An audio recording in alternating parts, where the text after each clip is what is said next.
आप लोगों ने शेरशाह सूरी के बारे में तो सुना होगा। आज शेरशाह सूरी को डिटेल में पढ़ते हैं, थोड़ा कॉम्प्रिहेंसिव वे में इनके बारे में थोड़ा समझने की कोशिश करते हैं। दरअसल शेरशाह सूरी, जिसको हम लोग शेर खान के नाम से भी जानते हैं, है ना, उनके बचपन का नाम यदि हम देखें, जो ज़्यादा पॉपुलर नाम नहीं है, असली नाम उनका फरीद था। ये जो शेरशाह सूरी और शेर खान जो है, ये सब उनके नाम के टाइटल है ना, जो इन्होंने प्राप्त किए थे अपने जीवन काल में। तो इनका नाम फरीद है।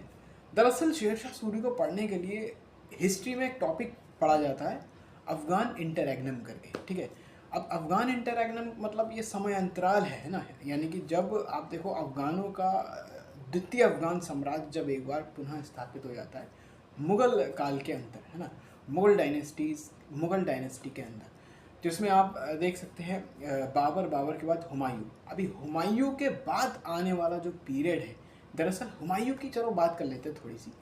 हुमायूं, आप जानते हैं बाबर के बाद, यानी कि बाबर की मृत्यु हुई थी 1530 में, और 1530 के बाद हुमायूं जो है शासन मिलता है दिल्ली का, है ना, ये मुग़ल रूलर है।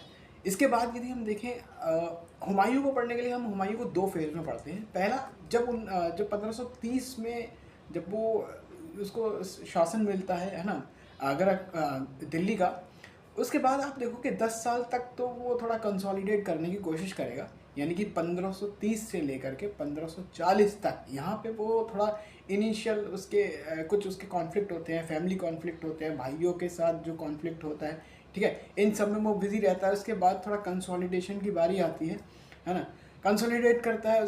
आप देखोगे कि इस बीच 1540 में वो कन्नौज का युद्ध, है ना, सॉरी, इससे पहले यदि हम जाएंगे तो अफ़गानों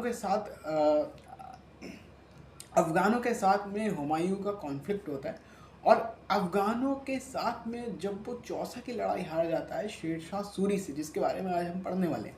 शेरशाह सूरी से चौसा की लड़ाई हारने के बाद, है ना, बिहार वाला एरिया है ये, चौसा की लड़ाई हारने के बाद उसके बाद वो बैक जाता है कन्नौज की तरफ वापस, है ना, यानी कि अब वो थोड़ा सा दूर जा रहा है, वापस जा रहा है दिल्ली की तरफ, क्योंकि वो उसको पीछे हटना पड़ता है हार के बाद। फिर वो कन्नौज की लड़ाई जब होती है वो भी हार जाता है। उसके बाद 1540 में वो एग्जाइल में चला जाता है, यानी कि भटकता रहता है। ठीक है, और 15 सालों तक वो ऐसा भटकाव में जीवन अपना जीता रहता है, एग्जाइल में होता है।